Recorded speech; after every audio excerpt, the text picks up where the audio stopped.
Bismillah ar-Rahman ar-Rahim. Allahumma salli ala Muhammadin wa ali Muhammad. Assalamu alaikum, and peace be upon everyone who may be watching this short video. Today I'm just going to share a few thoughts that I have after I had a conversation with someone that I know who is originally from Yemen, and she was telling me about this interesting phenomenon of people from countries such as Pakistan, India, United Arab Emirates, Yemen, Saudi Arabia and Egypt,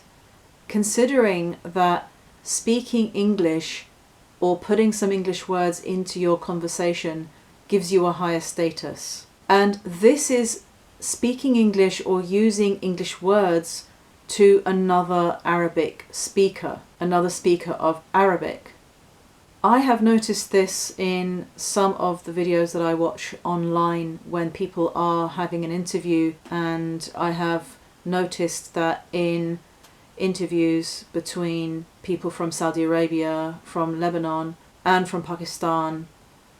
they might be having a conversation with each other in Arabic or Urdu, but suddenly they will drop in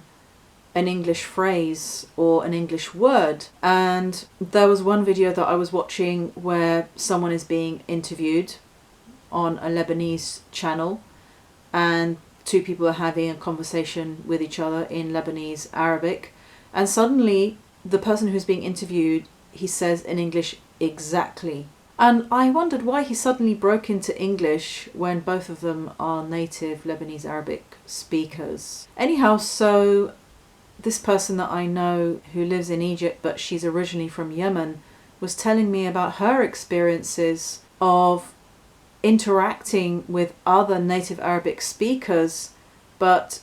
when a native Arabic speaker wishes to distance themselves from another native Arabic speaker, what they do to distance themselves and to try to demonstrate or prove that they have a higher social status than the other native Arabic speaker is to speak English with that other native Arabic speaker.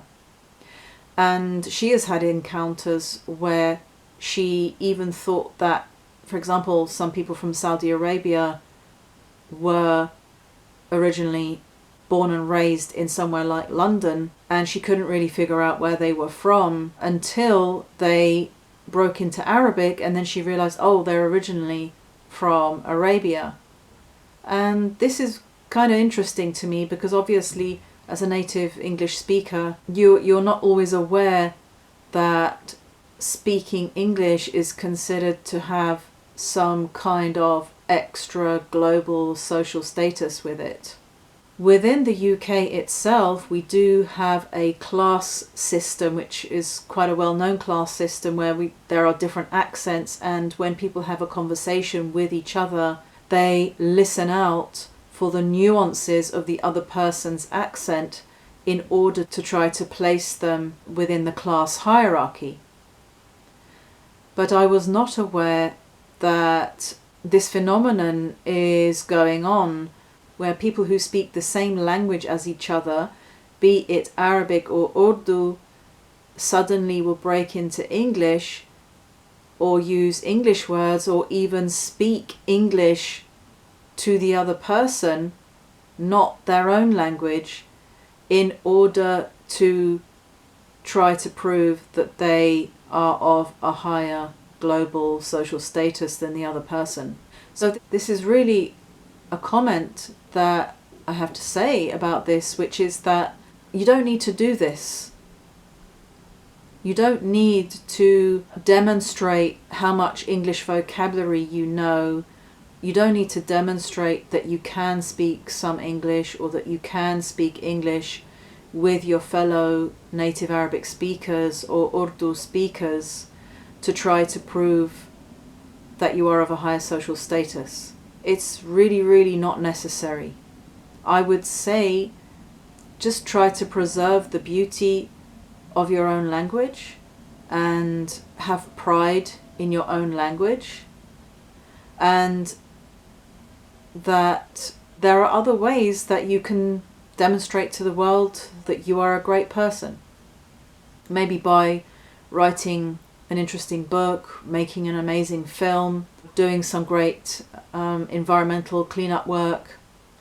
helping animals that are in distress, donating to charity. This would perhaps demonstrate that you have a higher status on the scale of things, but dropping in a few English words into your conversation to try to prove that you know some English to the other person and to your audience isn't necessary.